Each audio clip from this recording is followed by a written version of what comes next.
Olá, galerinha, tudo bem? Primeira vez aqui no YouTube com vocês. Me sentindo a responsabilidade de estar aqui conversando e explicando para vocês o que aconteceu. Eram os meus planos esse ano, abrir um canal no YouTube, tá colocando os meus conteúdos, as mesmas coisas que vocês veem no Instagram, só que aqui de uma forma mais específica para vocês. E eu só iria estar compartilhando com vocês no meu Instagram se eu tivesse com esse vídeo pronto, porque eu sei que muitas pessoas celebraram com a gente, se alegraram com a gente, ficaram muito felizes. Eu simplesmente não posso colocar lá e não dar e não compartilhar com vocês, porque eu também acho que isso é importante para o momento. Então eu queria já estar com esse vídeo pronto para explicar para vocês, porque eu sei que muitas pessoas vão perguntar como é que foi, o que aconteceu, como a gente se sentiu. E no Instagram não dá, gente. Simplesmente eu colocar ali nos stories e não ia conseguir colocar do tamanho que foi, como que foi com detalhes, tá bom? Então nesse vídeo aqui eu vou compartilhar com vocês o que aconteceu.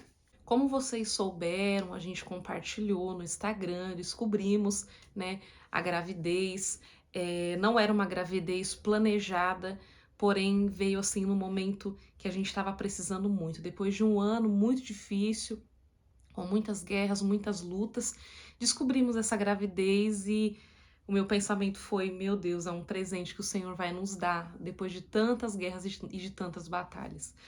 É, Assim que eu descobri a gravidez, fiz a surpresa, contei. Vocês vivenciaram aí pelo Instagram como foi a surpresa, como que aconteceu. Eu descobri numa sexta-feira ou num sábado e contei num domingo para ele. Eu estava de 5 semanas quando eu descobri essa gravidez. Fiz a surpresa na igreja, foi tudo lindo, foi tudo maravilhoso. Vocês acompanharam também pelo Instagram que eu estava passando super mal, passei muito mal essa gravidez, mas nós estávamos vendo isso como um presente de Deus para a nossa vida diante desse ano que a gente viveu. Fiz o exame com 9 semanas de sexagem fetal para a gente descobrir qual era o sexo, e o exame saiu 2 dias depois. Vocês também participaram da revelação, que era uma menina, nossa Alice, e quando eu descobri que era uma menina, o mundo se abriu para mim, porque eu estava muito cansada, passando muito mal, então eu não estava conseguindo aproveitar aquela fase. Eu estava passando muito mal, gente, muito mal mesmo. E quando eu descobri que era uma menina, eu me acendi novamente, né? A gente já começa a pensar em planos, nem o chá de bebê que eu estava pensando quando eu engravidei, eu não sei se eu vou fazer, não sei se compensa. E quando eu descobri que era uma menina, né, as inspirações vieram muito forte. E eu comecei a fazer muitos planos, já estava escolhendo algumas coisas, muitos planos. Quando eu descobri que era uma menina, tudo se iluminou. E quando foi no domingo das eleições, se eu não me engano, no dia 30, se eu estiver falando alguma coisa errada, eu coloco na legenda, tá? Ajustando. Foi no dia 30, eu comecei a sentir dores no pé da barriga. Me lembrou muito os pródromos que eu sentia no final da gestação da Isabelle, que é aquele endurecimento, não chega a ser uma dor, é um incômodo, um peso bem no pé da barriga. E eu senti essa dor, eu tinha dado uma limpada em casa no domingo.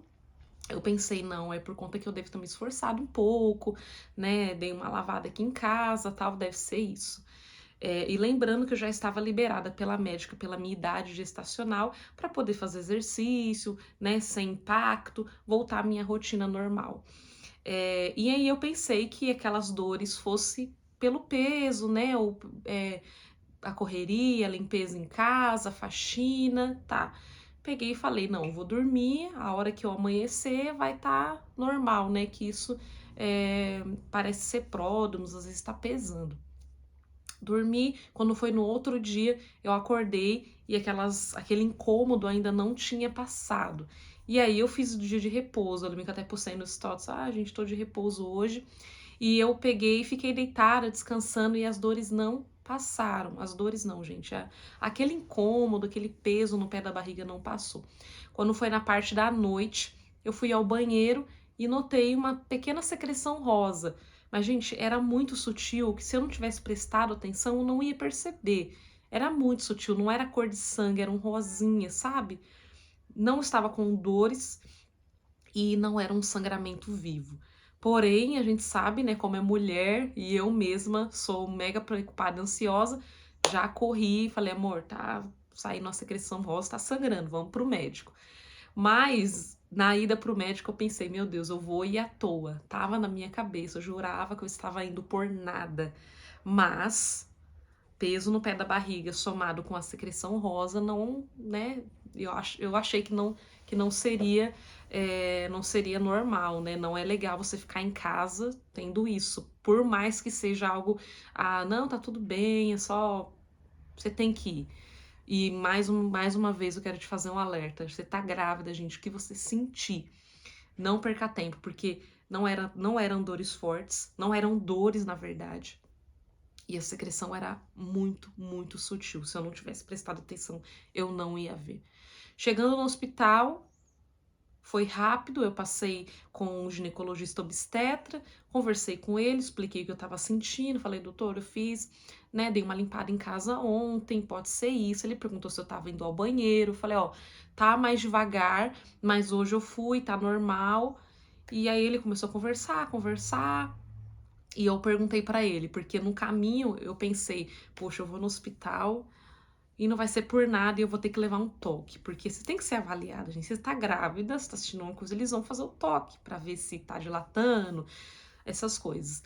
E aí eu peguei e perguntei pra ele, doutor, não vai precisar fazer o toque não, né? Aí ele falou assim, não. O que eu quero ver, eu não consigo ver com toque. Aí eu peguei e já fiquei estranho, né? Está bom. E aí ele pegou, finalizou, pediu o exame, o transvaginal. A enfermeira pegou a minha ficha e ele me levou para fazer a ultrassom. Demorou um pouquinho na ultrassom, tinha mais algumas pessoas. Isso já era umas 9 horas da noite. Demorou um pouquinho e aí chegou a nossa vez de fazer esse exame. Quando a gente entrou, meu esposo ficou para fora, ele até perguntou, posso entrar? Ela, não, só aguarda um pouquinho que ela vai se trocar e aí você entra. Aí fui, entrei, me troquei, tirei a roupa, coloquei jalequinho e aí mandaram ele entrar, eu deitei e ela começou a fazer o exame. E aí eu notei que ela tava, né, muda. Normalmente ela vai falando, vai conversando com você. E antes dela ficar muda, na verdade, ela começou a me perguntar, você tá sangrando? Eu falei, eu não sei se é nenhum sangramento, é uma secreção rosa muito pouca. Aí ela, ah, tá. E aí depois disso ela não falou mais nada. Só fez o exame, fez o exame, passou as medidas, só que eu nem me toquei em relação a medidas, né? Passou a medidas para auxiliar dela e falou, tá bom, tá, pode se trocar, ir ao banheiro. E eu, gente, eu sou uma pessoa assim, quando eu fico nervosa, quando eu fico diante de uma situação que eu fico nervosa, eu fico muda, eu fico sem reação. Então, na hora que ela tava fazendo o exame, que eu não tava ouvindo o batimento cardíaco, ela não tava falando nada, eu fiquei paralisada, eu não consegui nem perguntar. E o coração tá batendo? Não, eu não consegui. Aí ela me mandou ir no banheiro, eu fui. Só que eu fui no banheiro e fiquei, meu Deus, que estranho, me trocando, que estranho, que estranho. Falei, não, vou ter que perguntar. Quando eu saí, meu esposo já tinha saído, porque aí ele tem que se retirar, né? Quando eu saí, ela tava, né, mexendo no computador e eu perguntei. A ajudante já tinha até aberto a porta para eu sair, mas eu peguei e perguntei, doutora, não deu para ouvir os batimentos cardíacos? Aí ela começou a se enrolar não, ela começou a me enrolar, então esse exame é para ver isso, é para ver aquilo. E, gente, ela falou um monte de coisa que foi uma hora assim que deu um apagão, assim, né? É, e ela pegou e falou, então, é um exame pra gente ver a atividade cardíaca e não tem. Não tem atividade cardíaca, na verdade, o bebê, né, o feto que eles falam, parou de evoluir com 7 semanas e 6 dias. Aí quando ela falou isso, meu Deus, eu fiquei sem reação. Pra mim, gente, eu não esperava mesmo, né, com incômodo na barriga, mesmo com aquela secreção rosa, eu não imaginava que eu estaria passando por aquilo. Aí, enfim, eu saí da sala, fiquei sem chão. Quando eu saí da sala, eu já saí chorando, né? O Matheus já veio, me abraçou e perguntou o que foi, eu não conseguia nem falar. A verdade é que a gente foi se conversar no outro dia, mas eu não consegui falar. Eu tava chorando, ele, que foi? O que aconteceu? E eu já vi que ele já tava entendendo, né? Já tava com uma voz de choro. E eu peguei e falei, não tem batimentos mais. Aí ele, como assim? Aí eu não consegui falar mais nada. A gente só foi pro lugar onde faz o retorno no médico. E aí ele chamou a gente, entrou, e aí ele, né, fez o atendimento padrão diante de uma situação dessa, me explicou, né, me deu os sentimentos, me explicou o que aconteceu. E eu vou explicar para vocês o que aconteceu. Eu fui avaliada com um aborto retido. O que é um aborto retido? É quando o bebê, a coração do bebê para de bater, porém não há aquele aborto espontâneo na hora, não sai, não sangra, não acontece nada. Simplesmente o bebê para de bater e fica ali na sua barriga. Pelas contas, eu tinha feito um ultrassom com 8 semanas. Só que na ultrassom tinha dado 7 semanas e 6 dias, e é normal sempre dar a menos ou a mais. Então eu tava de 7 semanas e 5 dias, na verdade. E eu questionei o doutor, falei, doutor, eu fiz um ultrassom com 8 semanas e tava batendo o coração. Aí ele explicou que pode ser que diminui um pouco, né? Depois que para de bater, ele perde um pouco de tamanho, tal. E é como assim, gente? É como se eu tivesse feito a ultrassom e no outro dia o coração dela tinha parado de bater. Porque eu fiz o ultrassom, deu 7 semanas e 5 dias. O tamanho que ela parou de evoluir foi com 7 semanas e 6 dias. É como se no outro dia o coraçãozinho dela tivesse parado de bater. Eu tinha feito a sexagem fetal e já não tinha mais vida. Eu fiz a sexagem fetal com 9 semanas e ali ela não estava mais com vida. E pelas contas eu iria fazer no outro dia 12 semanas. Eu fui no médico, eu estava com 11 semanas e 6 dias. Na terça-feira eu ia completar 12 semanas, que é a despedida do terceiro mês para entrar no quarto mês. E aí eu entrei, médico, questionei o médico, ele, não, pode ser que tenha diminuído, é assim, assim, assado. E ele me explicou o que é um aborto retido, quando o coraçãozinho para de bater, a criança não evolui, né, e o corpo, né, demora a entender que está sem vida. E ele fez os procedimentos padrões, gente. É difícil falar assim, sabe, tudo que ele falou, porque nessa hora acho que eu não tava conseguindo nem olhar no rosto dele, eu tava de cabeça baixa, meu esposo que tava ali, quando eu perguntava alguma coisa eu olhava, e eu abaixava a cabeça e chorava. Mas ele falou que o aborto retido, ele acontece por uma má formação ou um probleminha no coração que não era para ser mesmo. Eu até perguntei, doutor, foi alguma coisa que eu fiz?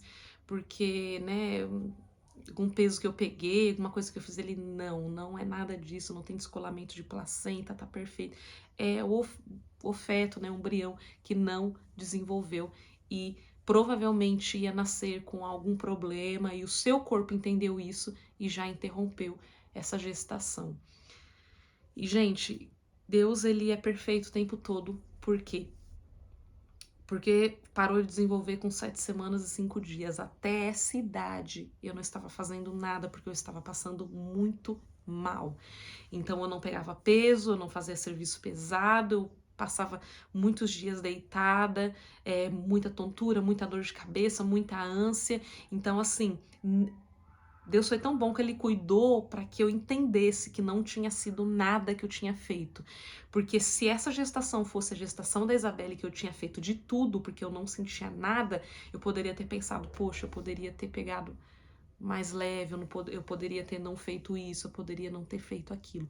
Mas eu tô em sã consciência de que não poderia ter sido nada que eu fiz, porque eu estava praticamente de repouso até essa idade gestacional, porque eu estava passando muito mal. E Deus é perfeito o tempo todo. Porque se eu tivesse tido um aborto espontâneo em casa, você imagina o susto, eu ia pensar, foi por isso, foi por aquilo, ou se eu tivesse demorado mais aí no hospital, se eu tivesse continuado com as dores e eu começasse a sangrar, ou eu tivesse um aborto em casa, eu ia pensar, poxa, foi por conta daquilo, foi por conta daquele nervoso, foi por conta daquele esforço, foi por conta que eu fiz isso, foi por conta que eu fiz aquilo. Deus é bom, porque depois você tem um aborto, gente, não vai no médico, leva para ele medir, para ver, aconteceu agora, ou tá de quantas semanas. Não tem como. Então, Deus, ele é perfeito em tudo que faz, e ele cuidou para que não fosse tão para que não fosse tão, vamos dizer, traumático como poderia ser. Eu entendi mesmo que era para ser, que não ia evoluir mesmo e que não tinha sido nada que eu fiz para que aquilo acontecesse. E aí o médico me explicou quais seriam os novos passos a partir daquilo, né? Ele me falou que eu poderia fazer uma curetagem, né? Posso te internar hoje, a gente faz a curetagem, assim, assim, assado, ou o que eu vou te indicar que é mais saudável para você, que é melhor para você, é você esperar o aborto espontâneo, né? Esperar que o seu próprio corpo venha expelir o que tenha ficado na sua barriga. E de primeira eu falei, não, eu não quero curetagem, porque quem me conhece sabe que eu odeio todo e qualquer tipo de exame ginecológico, eu odeio, não gosto de fazer. E eu me imaginar, né, naquela situação, fazendo a curetagem, de tudo aquilo, na hora assim eu falei, não quero. Falei que preferi esperar em casa, perguntei para ele, eu preciso tomar alguma coisa, eu preciso fazer alguma coisa, ele não, vai sair espontâneo. Me passou remédio para dores, para eu estar tomando, para não ter, né, para amenizar os desconfortos da melhor forma. Enfim, a gente fez alguns exames de tipagem, né, de sangue, beta-HCG, porque o beta ia baixar e ele queria estar avaliando isso, né, a cada uma semana, a cada 15, e fizemos os exames e tudo certinho. Viemos para casa, né, no carro, foi assim um caminho muito difícil. A gente tinha deixado minha filha, né, na casa do meu cunhado e da minha cunhada e fomos pegar ela. Quando eu peguei Isabelle num colo, dentro do carro, a primeira coisa que ela veio me perguntar é: mamãe, como foi no médico?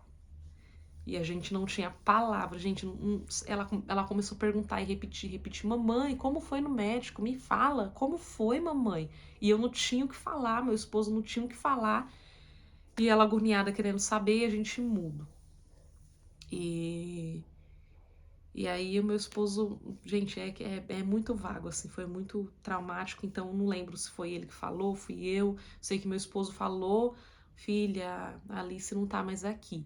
Aí ela: como assim, papai? Por quê? Aí eu peguei e falei: filha, Jesus levou a sua irmãzinha. Aí ela: por que, mamãe? A minha irmãzinha não ia pra minha casa? Por quê? E ela ficou, gente, ela ficou inconformada, ela ficou arrasada com aquilo.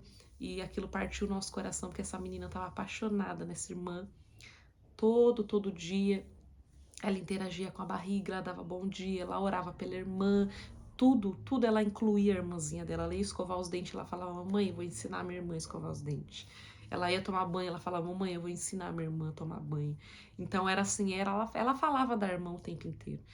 E foi difícil para ela ali, porque eu expliquei: filha, ela tá com Jesus agora, o Senhor Jesus levou ela tá no céu, ela tá morando com ele. Ela: não, mamãe. Ela pegou e fez bem assim: eu pego ela pra você, tô. E partiu o nosso coração, gente. Foi muito difícil. E a gente foi pra casa, e a gente explicando isso pra ela, até que ela parou de perguntar, e a gente conseguiu conversar, assim, eu e meu esposo, no outro dia, assim, de parar e, poxa, o que aconteceu, né? Só no outro dia, porque até então no dia eu não conseguia nem conversar com ele, não conseguia falar pra ninguém, ele que avisou algumas pessoas pelo celular, e a minha vontade era não ter que falar pra ninguém, não ter que explicar pra ninguém, porque, gente, é comum, as pessoas querem saber o que houve, as pessoas que gostam da gente, que participam da nossa vida, da nossa rotina. Gente, mas o que aconteceu? Porque, gente, eu fiquei abismada, porque eu não entendia, sério, eu não entendia. Eu falo: gente, a gravidez da minha filha foi perfeita, eu nunca tive um aborto. Normalmente, assim, é a primeira gestação, né, que as mulheres têm aborto, eu não tive. E para mim ter um aborto logo após uma gestação perfeita foi difícil entender. E depois eu fui ver que acontece muito, né, que, né, se eu não me engano, tem uma taxa aí de 20%, né, das mulheres têm um aborto. E aí foi um processo para eu poder entender tudo isso, aceitar, né, tudo isso. Mas enfim, gente, agora Gente, desculpa, é o primeiro vídeo, então eu não tenho nada escrito, é mais um desabafo aqui para explicar para todos vocês que eu tenho um Instagram, o pessoal tá lá e interage, que gosta da gente, que gosta da minha família, que gosta da minha filha, que celebrou muito a minha gestação. Então, eu quero explicar para você o que aconteceu e foi isso, gente. Os primeiros dias foram muito difíceis, né? Até porque, né, eu estou nesse processo. Vamos aqui entrar na outra etapa do vídeo. Eu estou no processo de expelir, tá? É engraçado que quando a médica do ultrassom contou para mim que não estava com vida, eu saí da sala de ultrassom e as cólicas começaram. Olha que engraçado. Eu saí da sala de ultrassom e as cólicas começaram. Né? Não era uma cólica, eram pródomos, mas naquele momento evoluiu para um começo de cólica, sabe? E ali começaram as cólicas, né? Eu fui embora. No outro dia as cólicas continuaram, depois continuaram, até que as cólicas começaram a se intensificar, começou a ficar mais forte. Até que essa semana, deixa eu ver, hoje está fazendo 7 dias que eu descobri, e os últimos 4 dias foram de muitas dores, gente, muitas dores. Aí eu entendi o porquê que o médico me passou aqueles remédios, porque eu não imaginava. Mas, gente, são dores de contração, tá? Não é aquele trabalho de parto latente, né, que fala que são aquelas dores que você sai de si, que você esquece seu nome. Não é essas dores, até porque se eu tivesse com essas dores, eu já tinha ido pro médico fazer a curetagem. Mas são começos, é o começo de trabalho de parto, são contrações dolorosas. E eu passei 2 dias sentindo essas contrações e, gente, não saía praticamente, não saía nada, na verdade, não saiu nada. Eu estou com uma leve menstruação, é como se fosse a minha menstruação normal, que não é intensa, que é leve, não é aquele sangramento, é uma menstruação muito pouca. Então, eram dores muito fortes para não ter nada, para não sair nada. E aí sim eu comecei a tomar os medicamentos de hora em hora. Eu tô tomando dipirona a cada 6 e paracetamol ou Buscopan a cada 6, ou seja, de 3 em 3 horas eu tomo remédio para as dores não evoluir. Tem 2 dias já completos que eu não tenho mais aquelas dores de contração, porque eu estou tomando o remédio certinho e sigo aqui aguardando, esperando meu corpo, está na vontade de Deus. Se for para ser natural, vai ser. Se eu precisar de fazer uma curetagem, também vai ser. Mas eu estou em paz com meu coração em relação a isso. Eu conversei com a minha médica pelo WhatsApp, que ela está dando um respaldo para mim. E os médicos hoje indicam expelir naturalmente, gente. É uma orientação médica a princípio. O médico do UPS me deu 4 semanas para poder expelir, porque ainda estava no formato certinho, ainda não estava no formato de preparado para expelir, porque tem isso também. E ele me deu 4 semanas, tá? Estamos aí a primeira semana e vamos ver como é que vai ser. Quando acontecer, se eu precisar fazer uma curetagem, eu também venho aqui falar com vocês. É muito estranho, né, tá abrindo esse canal com esse assunto, porque o meu propósito era estar colocando aqui enxoval, exames, tudo sobre a maternidade, né, e outras coisas também do meu ministério, mas o Senhor é quem sabe de tudo, e eu tava sentindo muito forte começar aqui falando com vocês sobre isso e testemunhando isso para vocês, gente, porque a gente pensa que nós estarmos em Deus, estarmos na presença de Deus, tem a ver com tudo dar certo pra gente. Mas nem sempre é assim e a gente não pode ter esse pensamento de imaturidade, porque esse é um pensamento imaturo quando a gente acha que tudo vai dar certo. A gente tá entramos nesse nível de entender que o Senhor é o Deus dos momentos bons, mas Ele também é o Deus dos momentos ruins. E em tudo nós temos que dar graças a Deus, porque eu poderia ter tido um aborto em casa e me culpar achando que eu tinha feito alguma coisa, achando que foi por alguma coisa que aconteceu, mas Deus cuidou de tudo. Até no dia mais difícil da nossa vida, o Senhor esteve ali, mostrando o seu cuidado, a sua graça, a sua misericórdia conosco. tá bom? Então, esse primeiro vídeo é para falar um pouquinho disso. E se Deus quiser, eu vou estar aqui compartilhando mais coisas com vocês, tá bom? Um beijo, obrigado vocês aí que torceram por nós. Algumas poucas pessoas estão sabendo, do Instagram sem ninguém, porque eu não coloquei nada, mas tá aqui explicado, né? Meu sumiço, por que que eu não apareci, por que que eu ainda não contei mais nada, né? Não coloquei a cara aí no Instagram, mas é isso, gente, orem por nós. Estamos aí superando a cada dia, e eu acho que até essa limpeza acontecer, seja através de uma curetagem, um espontâneo, a gente vai conseguir aí tocar mais coisas aí, tá bom? Beijão, tchau, tchau.